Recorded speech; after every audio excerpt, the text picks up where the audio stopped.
ఆరాధన కొరకై రోమీయులకు రాసిన పత్రిక.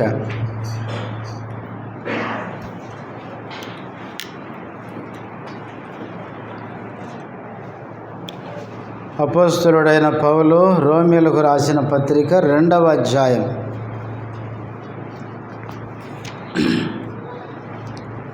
రెండవ అధ్యాయము 3, 4, 5 వచనాలు అందరం కలిసి చదువుకుందాం.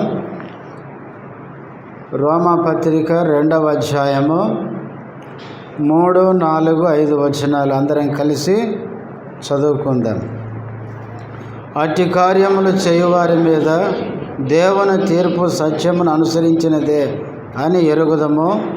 అట్టి కార్యములు చేయువారికి తీర్పు తీర్చుచు వాటినే చేయుచున్న మనుషుడా, నీవు దేవుని తీర్పు తప్పించుకుందువని అనుకుందువా?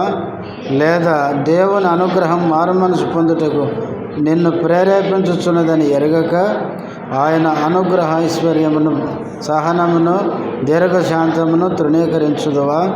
నీ కాఠిన్యమును మార్పు పొందని నీ హృదయమును అనుసరించి ఉగ్రత దినమందు, అనగా దేవుని న్యాయమైన తీర్పు బయలుపరచబడు దినమందు నీకు నీవే ఉగ్రతను సమకూర్చుకొనుచున్నావు. ప్రార్థన చేసుకుందాం.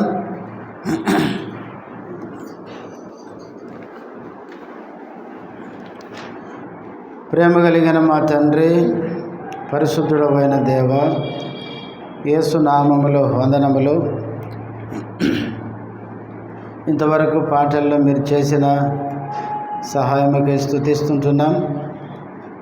ఆరాధనలో ప్రవేశించక మునుపు చదవబడిన వాక్య భాగంలో నుంచి మాతో మాట్లాడుతూ రండి. మీ మెల్లనైన స్వరాన్ని మాకు వినిపించండి. నీ దాసుడు బలహీనుడు, బలపరచుము. నీ మహిమ కొరకు వాడుకొనండి. ఆత్మతో సత్యముతో నిన్ను ఆరాధించడానికి మమ్మల్ని అందరినీ సిద్ధపరచండి. చేరువచ్చిన మీ బిడ్డలకే స్తోత్రాలు. ఇంకా వస్తున్న వారిని నడిపించమని యేసుక్రీస్తు నామములో స్తుతించి ప్రార్థిస్తున్నాము తండ్రి, ఆమేన్.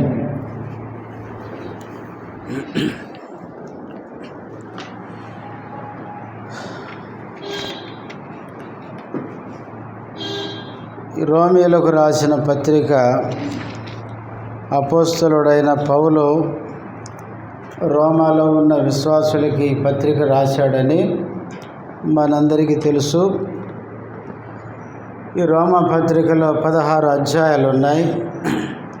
ఈ 16 అధ్యాయాలు 5 భాగాలుగా విభజించవచ్చు. మొదటి 3 అధ్యాయాలు మొదటి భాగము, 4వ అధ్యాయము నుంచి 6వ అధ్యాయం వరకు 2వ భాగము, 7, 8 అధ్యాయాలు 3వ భాగము, 9 నుంచి 11 అధ్యాయాలు 4వ భాగము, 12 నుంచి 16 అధ్యాయం వరకు 5వ భాగం. ఈ 16 అధ్యాయాలు 5 భాగాలుగా విభజించవచ్చు. మొదటి 3 అధ్యాయాలు ఏ భేదము లేదు, అందరూ పాపులే అన్న విషయాన్ని పౌలు స్పష్టంగా వివరిస్తూ వచ్చినాడు.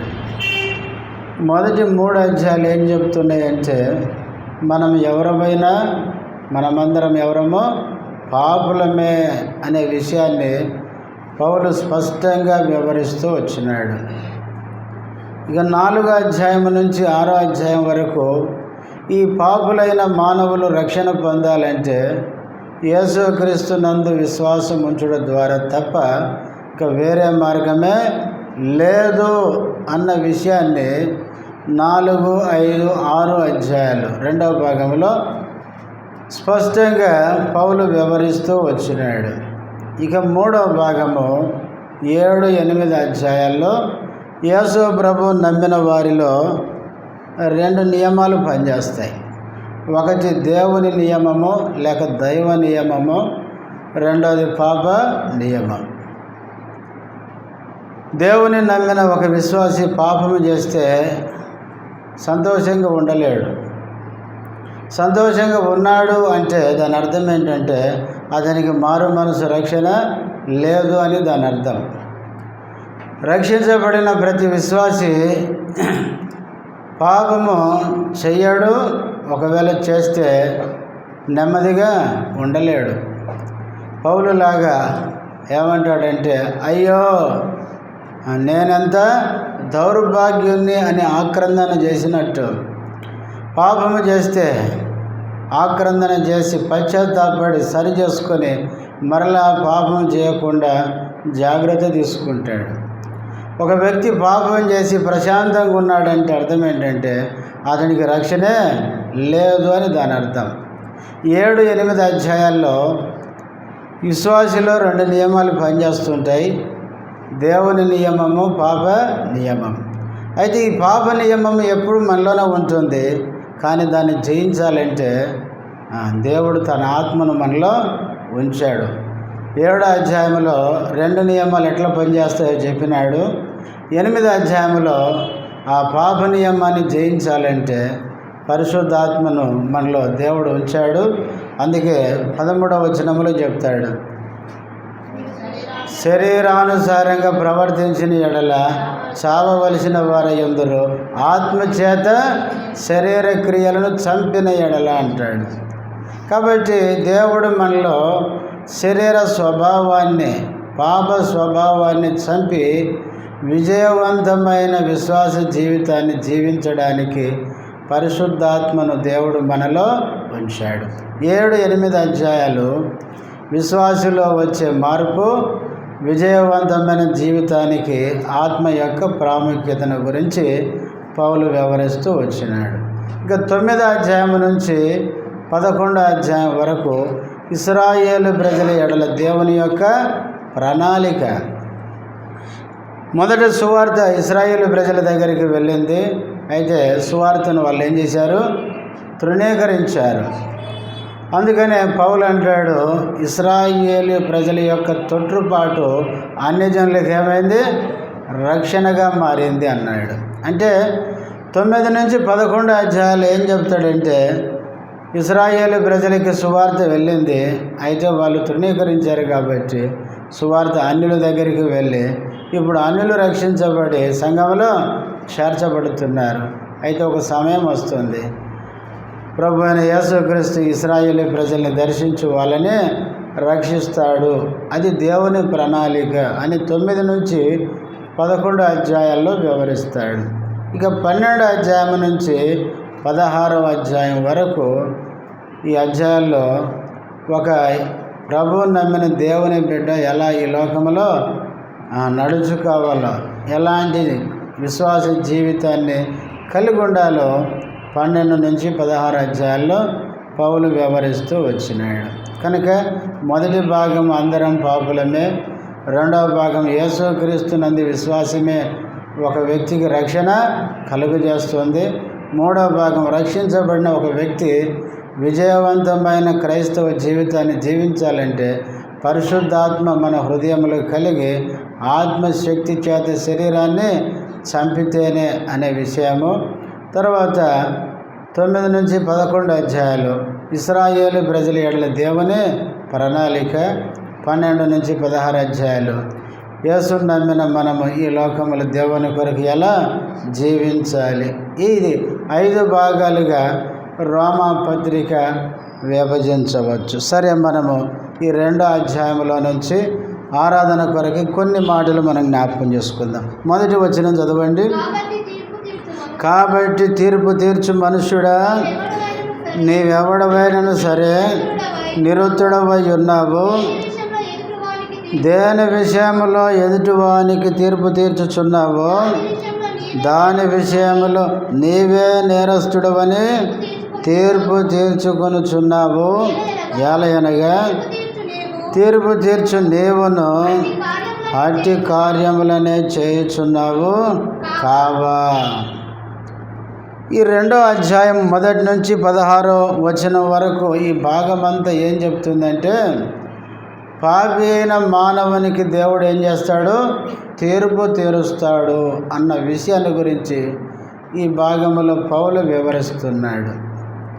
వివరిస్తూ మొదటి వచనములు అంటాడు, తీర్పు తీర్చు మనుష్యుడా అన్నాడు.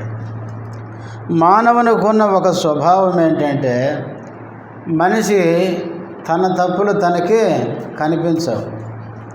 ఇప్పుడు నేను ఎన్ని పాపాలు చేసినా కూడా నేను మంచోనే అని చెప్పుకుంటా. అవతల వ్యక్తి చిన్న పాపం చేస్తే భూతద్దం పట్టుకొని ఇదిగో పెద్దగా ఉందని చెప్తా. అది మనిషి యొక్క స్వభావం.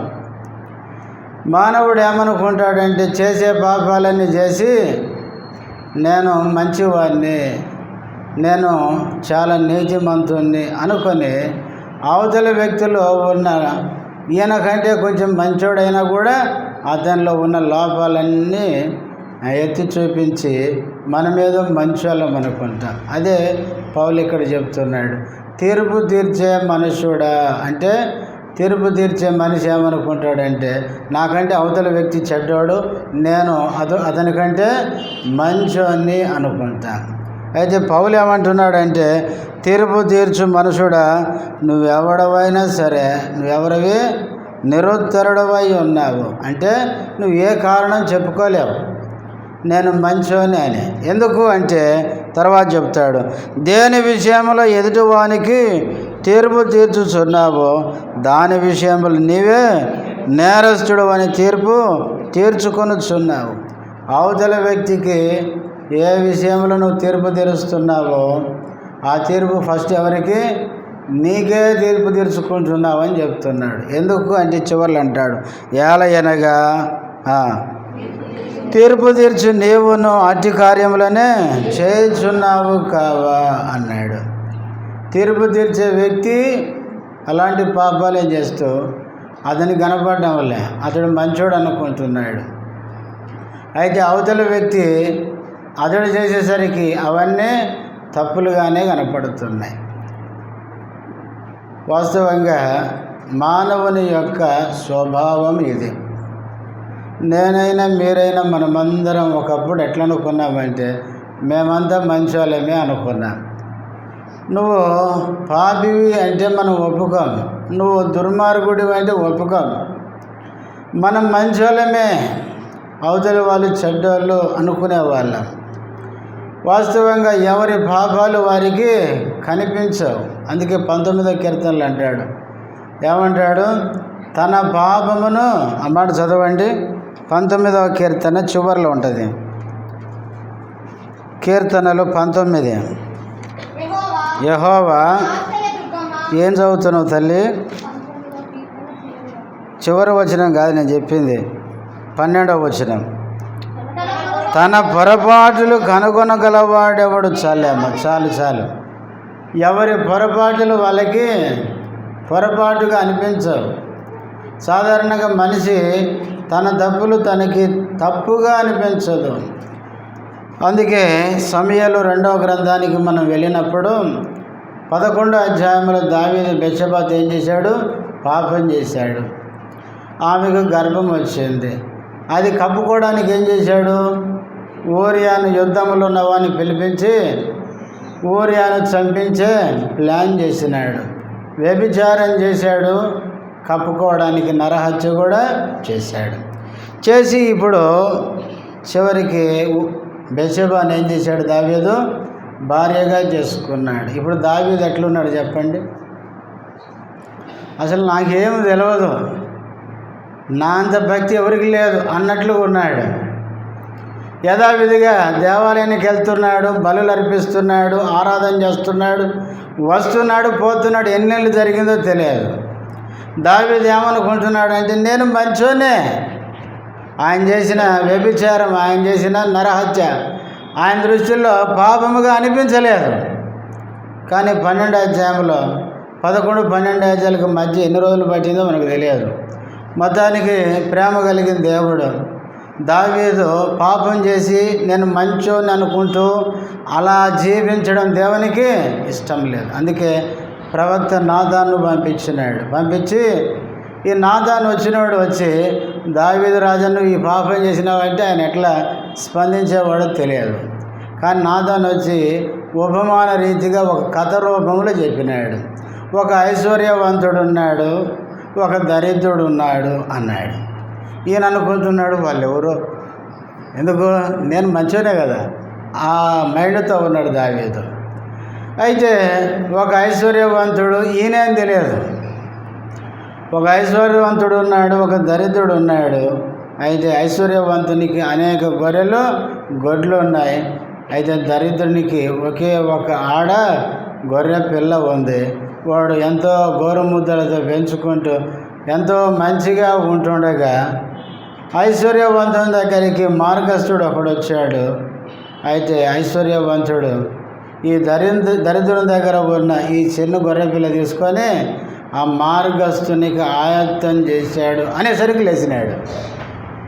ఎట్లా లేచినాడంటే అగ్గి మీద గుగ్గులమై దావీదు కోపంతో లేచి, ఈ పని చేసిన వాడు మరణానికి, అక్కడ మీరు చదవండి, మరణానికి తగినవాడు అన్నాడు. అంటే ఇప్పుడు దావీదు ఏం చేసుకున్నాడు చెప్పండి? తీర్పు తీర్చుకున్నట్టు అయింది. అంటే దావీదు ఇప్పుడు దాకా చేసినవన్నీ ఆయనకి ఎట్లేవు, ఆయన దృష్టిలో పాపం అనిపించడం లేదు. సాధారణంగా మానవుని యొక్క నైజం అదే. మీరు బయటికి వెళ్ళి దాని పోయే వాళ్ళకి యేసు ప్రభుని నమ్ముకోండి, మీరు పాపం చేస్తున్నారంటే ఒప్పుకుంటారా? ఎవరు చెప్పారు మీకు? మేము పాపలమని మీకెవరు చెప్పారు? నేను ఎక్కడ పాపం చేసినా అంటారు వాళ్ళు. అంటే మనిషి యొక్క మైండ్ ఎలాంటిదంటే పాపం చేస్తూ నేనెక్కడ పాపం చేశాను అని తన పాపాల విషయమై తాను గ్రహింపు లేనివాడిగా ఉంటాడు. దావీదు వ్యభిచారం చేశాడు, మంచివాడు ఊరియాను చంపించాడు. అయినా తన పాపాన్ని తాను గ్రహించని స్థితిలో ఎంతకాలం కొనసాగాడో తెలియదు. నాతాను వచ్చి ఈ ఉపమానం చెప్పిన వెంటనే ఎంతో రౌద్రముతో కోపముతో ఎవరి పని చేసింది, ఆ పని చేసిన వాడు మరణానికి తగినవాడు. అయితే ఒక గొర్రె పిల్ల తీసుకున్నందుకు వాడు తిరిగి ఎన్ని చెల్లించాలి? 4 చెల్లించాలి. ఎందుకంటే నాకు ధర్మశాస్త్రం బాగా తెలుసు, 1 పోతే 4 ఇవ్వాలని. ఎప్పుడైతే ఆ తీర్పు తీర్చినాడో మెల్లగా నాతాను అన్నాడు, ఏమని? ఆ పని చేసింది నువ్వే అన్నాడు. ఒకవేళ దావీదుకు ఆయన చేసిన గుర్తు వచ్చింటే కొంచెం నెత్తి గోక్కుంటా, ఈపు గోక్కుంటా, అయ్యా నా గురించి ఉన్నట్టుంది అయ్యా అని మాటలు తేడాగా మాట్లాడేవాడు. కానీ దావీదు పాపం చేశాడు, తాను నేను మంచోనే అనుకుంటున్నాడు.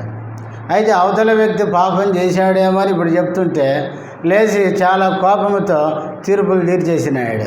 అందుకనే పౌలు అన్నాడు, తీర్పు తీర్చు మనుషుడా, నువ్వెవరైనా సరే నీవు నిరుత్తరుడు అయి ఉన్నావు, ఉత్తరం చెప్పుకునే పరిస్థితి నీకేం లేదు. నువ్వు కూడా అలాగే చేస్తున్నావు కాబట్టి నువ్వే తీర్పు నీకు తీర్చుకుంటున్నావని చెప్తున్నాడు. క్రొత్త నిబంధనలో యేసు ప్రభు కాలంలో కూడా మత నాయకులు, శాస్త్రులు, పరిచయులు ముఖ్యంగా వారు ఎట్లున్నారంటే వాళ్ళు చేసే తప్పులు వాళ్ళకి ఎట్లుండవు, తప్పుగా ఉండవు. కానీ యేసు ప్రభు దగ్గరకు వచ్చి భూతద్దం కానీ పెద్దద్దం పట్టుకొని ఈయన ఎక్కడ తప్పు చేస్తాడు అని ఎతుకుతున్నారు. ఓసారి యేసు ప్రభు సమాజ మందిరంలో బోధిస్తుండగా అక్కడ ఓచ చేయగలిగిన వాడు ఒకడు ఉన్నాడు. యేసు ప్రభు అనుకున్నాడు, వీడు ఓచ చేయితో వచ్చినాడు, వీడినేం చేయాలి, నేను బాగు చేయాలి. వాడు కూడా అనుకుంటాడు, ఈరోజు మీటింగ్కి యేసు ప్రభు వచ్చినాడు, అది విశ్రాంతి దినాన, నా చెయ్యి ఖచ్చితంగా ఏం చేస్తాడు, బాగు చేస్తాడు. ఈడేమో బాగు చేస్తాడు అనుకుంటున్నాడు, ఆయనేమో బాగు చేయాలనుకుంటున్నాడు. పక్కన ఒక గుంపు ఉంది, ఖచ్చితంగా వీరిని యేసు ప్రభు బాగు చేస్తాడు. అయితే ఇప్పుడు ఏం చేయాలి, మనము తప్పు పట్టాలి. సమస్తము ఎరిగిన ప్రభు, హృదయ రహస్యాలను ఎరిగిన ప్రభు వెంటనే లేచి నిలబడి అన్నాడు. లేచి నిలబడ్డాడు. నిలబడిన తర్వాత అందరికీ ప్రకటన చేసినాడు, ఏమని? విశ్రాంతి దినమున మేలు చేయడం ధర్మమా, కీడు చేయడం ధర్మమా? ప్రాణరక్షణ ధర్మమా, ప్రాణహత్య ధర్మమా? అంటే ఎవరు సపోర్ట్ చేయడం వల్ల, ఎందుకంటే ఏం మాట్లాడుతూ ఏడం మన మీదకి వస్తుందని. తర్వాత యేసు ప్రభు అన్నాడు, విశ్రాంతి దినాన వీళ్ళని స్వస్థపరిస్తే వీళ్ళు తప్పు పట్టాలనుకుంటున్నారు కాబట్టి ముందు వాళ్ళ తప్పు చూపించాలని చెప్పి యేసు ప్రభు అన్నాడు. మీలో ఎవరికైనా గాడిదైనా ఎద్దైనా ఉంటే విశ్రాంతి దినాన గుంటలో పడితే ఇది విశ్రాంతి దినమని వాటిని బయటికి తీయకుండా ఉంటారా? దానికి కూడా రిప్లై ఏం లేదు. ఎందుకంటే వాళ్ళకి తెలుసు విశ్రాంతి దినమున వదిలిపెట్టరు, వాటిని బయటికి తీస్తారు. కానీ గాడిద కానీ ఎద్దు కానీ పడితే పని చేయొచ్చు కానీ వాటికి మేలు చేయడానికి. కానీ మనిషికి మేలు చేస్తే వీళ్ళు ఏం చేస్తున్నారండి? విశ్రాంతి దినాన్ని ఉల్లంఘించారని యేసు మీద ఏం చేస్తున్నారు? నిందేస్తున్నారు. చెప్పాలంటే శాస్త్రులు పరిచయులు గాడిదల ఎద్దులకు తిండి పెడతారు, అవి ఏమన్నా పడిపోతే బయటికి తీస్తారు, అన్ని పనులు చేస్తారు. కానీ యేసుక్రీస్తు కష్టంలో బాధలో ఉన్న ఒక మనిషిని ఆదుకొని వాడిని బాగు చేస్తే యేసుక్రీస్తు మీద ఏం చేస్తున్నారు? విశ్రాంతి దినాన్ని మీరిన నేరాన్ని మోపుతున్నారు. అంటే వాళ్ళు చేస్తే వాళ్ళదేం తప్పుగా అనిపించలేదు, కానీ యేసు చేస్తే ఏమనిపిస్తుంది? అది తప్పుగా అనిపిస్తుంది. చూడండి మనిషి స్వభావం ఎట్లుందో. తర్వాత యోహాను సువార్త 8వ అధ్యాయంలో యేసుక్రీస్తు దేవాలయంలో బోధిస్తుంటే ఒకసారి ఒక స్త్రీని పట్టుకొని వచ్చి ఈ పరిచయులు ఏమంటారు? ప్రభువా, ఏమో పాపము చేయుచుండగా మేము పట్టుకొని వచ్చామన్నారు. మరి వీళ్ళు పాపం చేయలేదా అంటే వీళ్ళకి కనపడవు. అది ఆమె పాపం చేస్తుండగా పట్టుకున్నాం అని చెప్పినారు. అప్పుడు యేసుప్రభు అన్నాడు, ఏమన్నాడు? మీలో పాపము లేనివాడెవడు రాయేస్తామంటే మొదట వాడు రాయండి. పెద్దవారు మొదలుకొని చిన్నవారు వరకు అందరు వెళ్ళిపోయారంటే అర్థమైంది, ఆమెమో దొరికింది, వీళ్ళు దొరకలే, అంతే. మొత్తానికి అందరూ పాపం చేస్తున్నవారే. కానీ వీళ్ళు చేసే పాపం వీళ్ళకి కనిపించడం లేదు. మానవుని యొక్క స్వభావం ఏంటంటే ఎవరి పాపం వారికి పాపముగా అనిపించదు. చాలాసార్లు మానవుడు ఏమనుకుంటాడంటే కొన్ని మంచి పనులు చేసి ఈ మంచి పనుల ద్వారా నేను మంచోని అయిపోయినా అనుకుంటారు. నాకంటే భక్తి ఎవరికి లేదనుకుంటారు. కానీ యేసుకు వెలుపట ఉండే నీతి భక్తి అది నిజమైన భక్తి కాదు. కాబట్టి ప్రియులారా, పౌలు ఏం చెప్తున్నాడంటే, తీర్పు తీర్చే మనుషుడా, నువ్వు కూడా అదే పని చేస్తున్నావు, కానీ నీది నీకు కనపడడం లేదు, అవతల వానికి నువ్వు తీర్పు తీరుస్తున్నావు. ప్రియులారా, మన పరిస్థితి కూడా ఒకప్పుడు ఇదే. మన మీద మంచోళ్ళం అనుకొని అందరూ చెడ్డోళ్ళు అనుకుంటూ బతికిన వాళ్ళం. అయితే పౌలు అంటున్నాడు 2వ వచనం, అతి కార్యములో చేయు వారి మీద దేవుని తీర్పు సత్యమును అనుసరించినదే అని ఎరుగుదము. ఇలాంటి పనులు చేసేవారి మీద ఏమొస్తుంది? దేవుని తీర్పు. అది సత్యమును అనుసరించినది అని ఎరుగుదమా. నేను మంచోని అందరూ చెడ్డోళ్ళని చెప్పి తీర్పు తీర్చే వారి మీదకి ఏమొస్తుంది అంటే దేవుని తీర్పు. మనం ఒకప్పుడు మన పాపాలు పాపముగా అనిపించక అందరూ పాపులే అన్నట్లు అందరికీ తీర్పు తీరుస్తూ చివరికి మనం దేని కిందకి వచ్చాం? దేవుని తీర్పు కిందకి. వాస్తవంగా న్యాయంగా మనం గనక శిక్షించబడాలంటే మనమందరము నిత్య నరకానికి వెళ్ళిపోవాలి. అయితే ఇప్పుడు 4వ వచనములు అంట. 4వ వచనం లేదా ఈ 4వ వచనంలో దేవుని యొక్క లక్షణాలు 3 చెప్పినాడు. ఏంటి ఆ లక్షణాలు అంటే, 1 దేవుని అనుగ్రహము, మారు మనసు పొందుటకు నిన్ను ప్రేరేపించుచున్నదని ఎరుగక ఆయన అనుగ్రహం ఐశ్వర్యమును, సహనమును, దీర్ఘశాంతమును. 4వ వచనంలో ప్రియులారా, మనమందరం దేవుని నమ్మకం ముందు నేనేదో మంచోన్ని అందరూ చెడ్డోళ్ళు అనుకొని బతుకున్న వాళ్ళ. ఎవరైనా తప్పు చేసేది ఈయన తప్పు చేసినాడని చెప్తాం, మనం తప్పు చేసింది కనపడదు మనకు. అట్లా జీవించిన వాళ్ళం. అట్లా జీవిస్తూ దేవుని సత్యమైన తీర్పు కింద ఉన్నవాళ్ళం. అయితే అట్లాంటి మన మీద దేవుడు ఎలాంటి గుణాలు కలిగిన వాడంటే, దేవుని అనుగ్రహం. 3 పదాలు ఉన్నాయి. 1 దేవుని అనుగ్రహం, 2వది సహనం, 3 దీర్ఘశాంతం. దేవుని అనుగ్రహము పాత తర్జమాలు ఎట్లుంటుందంటే దేవుని దయ అని ఉంటుంది.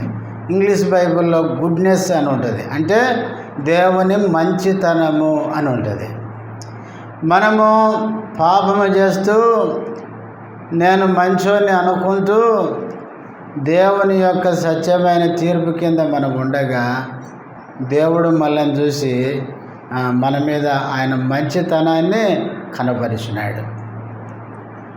దేవుడు మనలాంటి కఠినుడైతే మనకు ఏం కావాలండి?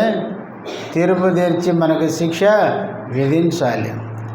దేవుడు మంచివాడు, దేవుడు దయాళుడు. మనము చెడ్డవారమైనప్పటికీ ఎన్నో పాపాలు కలిగి ఉండి మంచివారం అనుకుంటూ జీవిస్తూ దేవుని తీర్పు కింద ఉన్నప్పటికీ ప్రేమ కలిగిన దేవుడు, మంచితనము కలిగిన దేవుడు. ఆయన మనల్ని చూసి ఏం చేశాడు? మన కొరకు ఆయన ప్రియకుమారుడైన యేసుక్రీస్తుని లోకానికి పంపించినాడు. తీర్పు కింద ఉన్న నిన్ను, పాపములో ఉండి తీర్పు కింద ఉన్న నిన్ను ఆ పాపాన్ని నుంచి విడిపించి, పాపం వల్ల వచ్చే తీర్పు నుంచి, శిక్ష నుంచి విడిపించడానికి యేసుక్రీస్తు ఈ లోకానికి వచ్చినాడు. ఆయన 33.5 సంవత్సరాలు జీవించి కల్వరి శిలువలో మన పాప శిక్ష ఆయన మీద వేసుకున్నాడు. యేసుక్రీస్తులో ఏ పాపము లేకపోయినప్పటికీ ఆయన మన కొరకు తీర్పు తీర్చబడ్డాడు. ఆయన అన్యాయపు తీర్పు తీర్చబడ్డాడు. ఆయన మనకు రావలసిన శిక్ష అంతా ఆయన మీద వేసుకున్నాడు. చేతుల్లో మేకులు, కాళ్ళల్లో మేకులు, తలపైన ముళ్ళ కిరీటం, వీపంతా దున్నబడి రక్తమంతా గార్చి చనిపోయి సమాధి చేయబడి తిరిగి లేచినాడు. ఆ మంచి దేవుడు, ఆ ప్రేమ కలిగిన దేవుడు, ఆ సహనము దీర్ఘశాంతం కలిగిన దేవుడు మనల్ని ఏం చేశాడంట? దేవుని అనుగ్రహము మారు మనసు పొందుటకు నిన్ను ప్రేరేపించుచున్నదని ఎరుగక. ఆ అనుగ్రహం మనల్ని ఏం చేసింది? మారు మనసు కొరకు మనల్ని ప్రేరేపించింది. దేవుని వాక్యం సువార్త విన్నప్పుడు దేవుని వాక్యం మనల్ని ప్రేరేపించింది. నువ్వు పాపివి, మంచోడివేం కాదు. నీలో మంచితనం ఉందని నువ్వు అనుకుంటున్నావు, కానీ నీలో ఎన్నో పాప గుణాలు ఉన్నాయి. దేవుని తీర్పు కింద నువ్వు ఉన్నావు. నీకేం అవసరం? మారు మనసు అవసరం. ఆ మారు మనసు ఇచ్చేది ప్రభువైన యేసుక్రీస్తు అని ఆ అనుగ్రహం, మంచితనం కలిగిన దేవుడు మన కొరకు సిలువలో మరణించడమే కాకుండా మారు మనసు పొందడానికి మనల్ని ఏం చేస్తూ వచ్చాడు?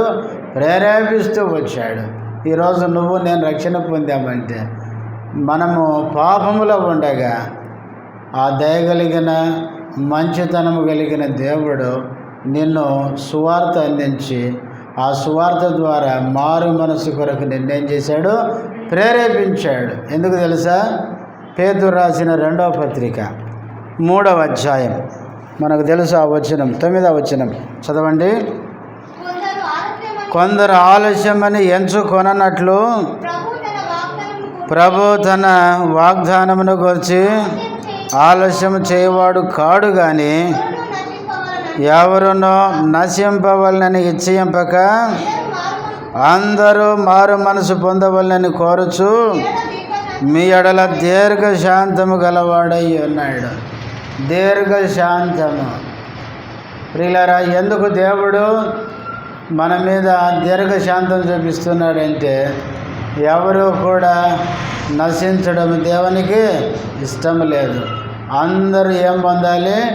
మారు మనసు పొందాలి. ఎంత ప్రేమ ఆయనకి! ఎంత మంచి దేవుడో చూడండి.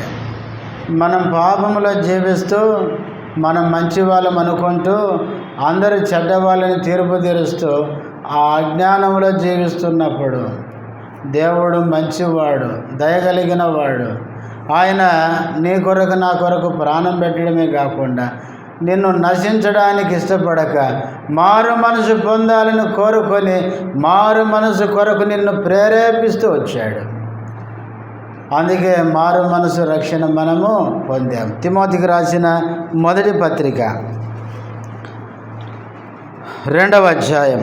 తిమోతికి రాసిన 1వ పత్రిక 2వ అధ్యాయం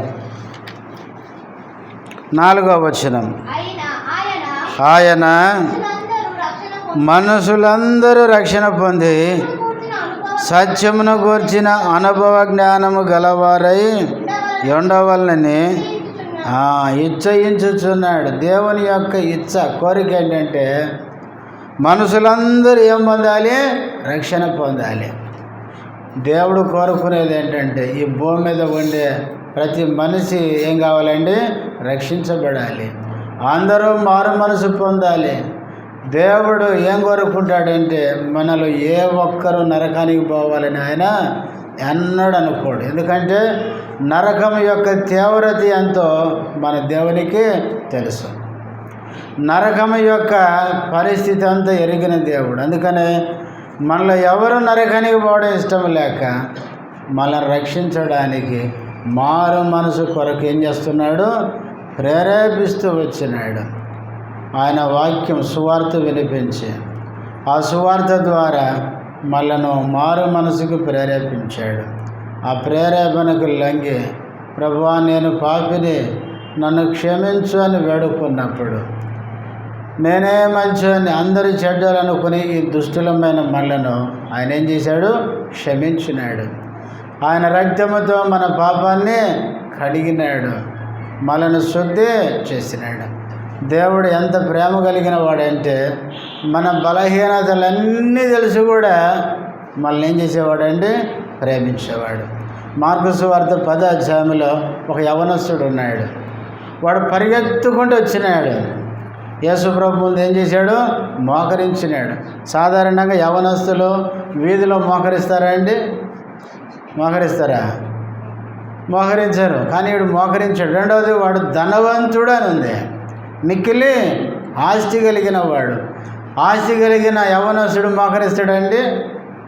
కాలర్ పైకి తిప్పుకొని సేవకుడు వస్తుంటే సేవకుడే నాకు నమస్తే చెప్తాలే అనుకునే రకం. కానీ ఆ యవనస్తుడు ఎంత మంచోడో చూడండి. పరిగెత్తుకుంటూ వచ్చినాడు. డబ్బు, ఆస్తి, మిక్కిలి ఆస్తి అన్నాడంటే చాలా ఆస్తిమంతుడు. వచ్చి యేసుప్రభు మీద ముందర మోకరించి ఏమడుగుతున్నాడు? నిత్య జీవానికి నేను వారసుని కావాలంటే నేనేమి చేయాలి? ఇంకా డబ్బు ఉంటే నిత్య జీవాన్ని కోరుకుంటారండి? ఇంకా డబ్బు ఉంది కాబట్టి అన్ని కొనుక్కొని చాలు అనుకునేవాడు. కానీ నిత్య జీవం కావాలని వచ్చినాడు. అప్పుడు యేసుప్రభు అన్నాడు, నిత్య జీవానికి వారసుడు కావాలని కోరుకుంది ఏం చేయాలి అనేసరికి యేసుప్రభు అన్నాడు, 10 ఆజ్ఞల్లో దేవునికి సంబంధించిన 4 కాకుండా మానవునికి సంబంధించిన 6 ఆజ్ఞలు చెప్పినాడు. అప్పుడు ఆజ్ఞలు విని అన్నాడు, ఇవి బాల్యము నుండే చేస్తున్నాను అన్నాడు. ఇంకా నాకేం కొదువు అంటే అప్పుడు యేసుప్రభు అక్కడ ఒక మాట ఉంటుంది, యేసు వానిని ప్రేమించి అని ఉంటుంది. అంటే యేసు ప్రభుకి వీని గురించి అంత తెలుసదే లేదా? తెలుసు. వీడు కాసేపట్లో ముఖం చిన్నపుచ్చుకుంటాడని తెలుసు. ఇప్పటిదాకా సంతోషంగా నిత్య జీవం గురించి మాట్లాడిన వాడు ముఖం చిన్నపుచ్చుకొని ప్రభు మాట వినకుండా వెళ్ళిపోతాడని తెలిసి కూడా అక్కడ బైబిల్ ఏముందంటే యేసు వానిని ప్రేమించి. నిజంగా ఎంత గొప్ప ప్రేమ అయింది. ఆ యవనస్తుడు వచ్చేటప్పుడే అర్థమైంది యేసుప్రభుకి, వీడు వస్తాడు, అన్నీ అరుగుతాడు, నేను చెప్పే మాట వినకుండా తిరిగి వెళ్ళిపోతాడని తెలుసు. నిజంగా మన దగ్గరకు ఒక అబ్బాయి వచ్చి మనం చెప్పకుండా చెప్పిన మాట వినకుండా వెళ్ళిపోతాడని కనుక తెలిస్తే వాడిని మనం ఎన్నడూ వాని మీద ప్రేమ చూపించి ఇట్టని ఇప్పుడు ప్రేమిస్తాడు అనుకుంటాం. కానీ యేసు ప్రభు వాడిని ప్రేమించాడు. ఎందుకు తెలుసా? వాడు కూడా నరకానికి పోవడం దేవునికి ఇష్టం లేదు. నిజంగా ఎంత ప్రేమ యేసు ప్రభు ప్రేమ. దేవుని మాట వినకపోయినా, అందుకే బైబిల్ యెషయా గ్రంథంలో ఉంది, లోబడనొల్లని వారి వైపు దినమెల్లా ఏం చేస్తున్నాడండి అంటే యేసుక్రీస్తును తృణీకరించే ప్రతి వారి వైపు ప్రతిదినం దేవుడు చేతులు చాపి నువ్వు ఎనీ టైం వెల్కమ్ అని పిలుస్తూనే ఉన్నాడు. ఆయన ఎంత ప్రేమ చూడండి. యేసు ప్రభువును తిరస్కరించిన ఆయన మాట వినకపోయినా ఎన్నోసార్లు దేవుని గురించి తెలిసి మనము చెవి పెట్టి వెళ్ళిపోతున్న ప్రభు హస్తాలు మాత్రం మన వైపు చాపే ఉన్నాయంటే మనము నరకానికి పోవద్దని దేవుడు ఎంత కోరుకుంటున్నాడో ఆలోచించండి. కాబట్టి ఆయన ఎంత మంచి దేవుడు ఆలోచించండి. కనుక అంత మంచి దేవుడు ఆయన సువార్త మనకి వినిపించి ఆయన వాక్యం ద్వారా మారు మనసు కొరకు ఏం చేశాడు? మనం ప్రేరేపించగా ఆ ప్రేరేపణకి మనము లొంగాం కాబట్టి ఆయన మన పాపాన్ని క్షమించినాడు. ఆయన మనకు మారు మనసు రక్షణ ఇచ్చాడు. రక్షణ ఎంత గొప్పదో తెలుసా? హెబ్రీ పత్రిక 2:3 ఉంది. ఎంత గొప్ప రక్షణ! నిర్లక్ష్యం చేసిన ఎడల ఎలాగో తప్పించుకుంటావు. రక్షణ అనేది చాలా విలువైంది, చాలా గొప్పది. ఈ లోకంలో అన్నిటికంటే విలువైంది ఏదైనా ఉంది అంటే అది రక్షణే. ఒకడు సర్వలోకం సంపాదించుకోకపోయినా పర్లేదు, కానీ వాడు రక్షణ పొందితే అదే గొప్ప ఆశీర్వాదం. కాబట్టి ప్రియులారా, రక్షణ చాలా విలువైంది. అందుకే ఒక సేవకుడు అన్నాడు, ఈ సృష్టిని చేసిన దానికంటే రక్షణ కార్యం చాలా గొప్పదన్నాడు.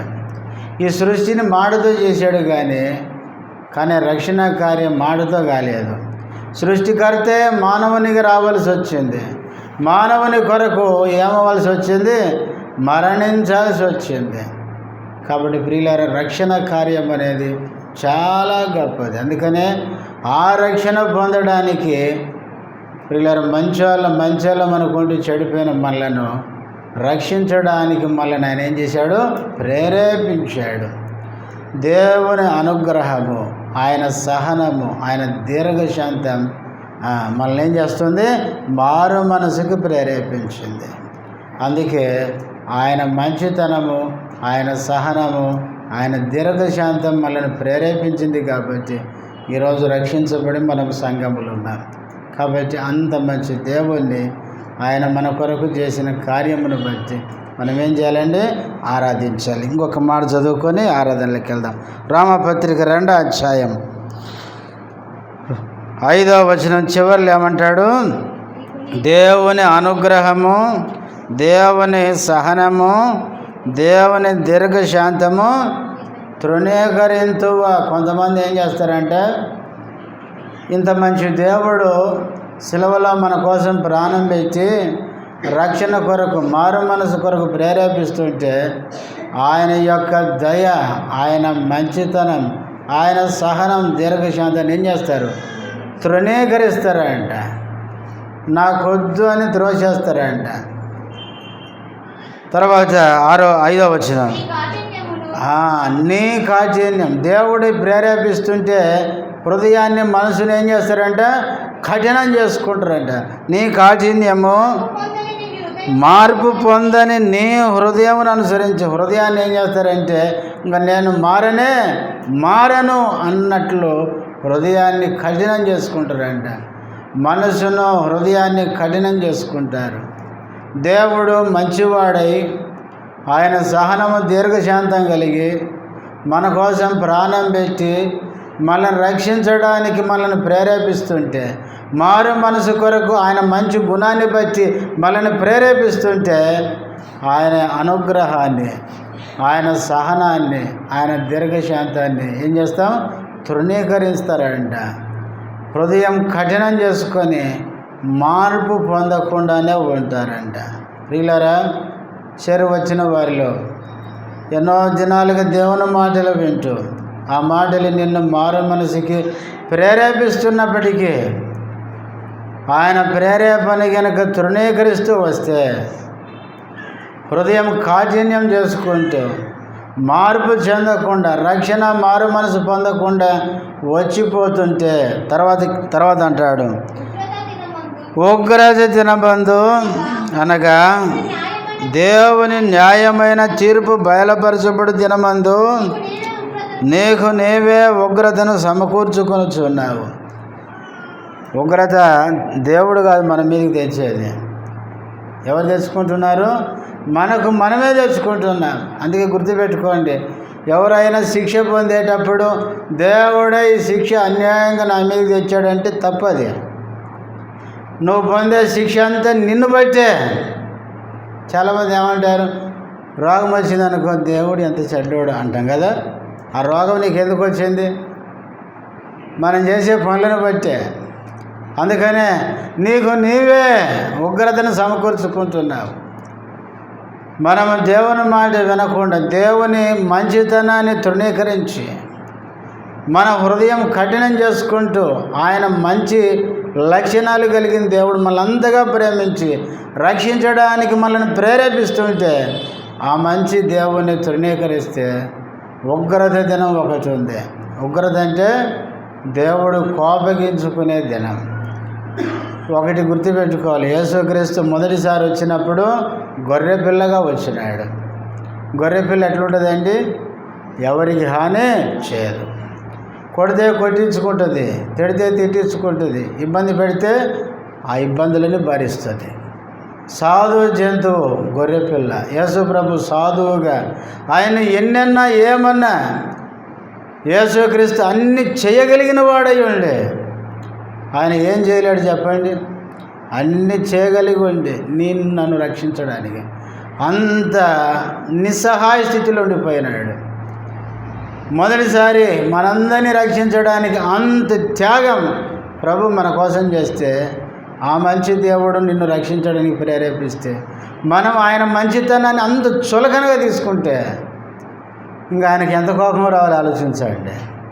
అందుకే ఆయన ఉగ్రత దినం రెండోసారి ఆయన కొదమ సింహంగా వస్తున్నాడు. యోధా గోత్రపు సింహం. సింహానికి ఎట్లుంటుందండి స్వభావం? సింహం ఎట్లుంటుంది? ఏదైనా ఒక జంతువు దొరికిందనుకోండి, దయా, దాక్షిణ్యం, కనికరం, ప్రేమ ఇవన్నీ కనపడవు అక్కడ. సింహానికి ఎలాంటి కనికరం, జాలి ఉండదు. దొరికిన జంతువును చీల్చి చెండాడమే. అందుకే దేవుడు రెండవసారి యోధా గోత్రపు సింహంగా వచ్చే రోజే ఆ ఉగ్రత దినం.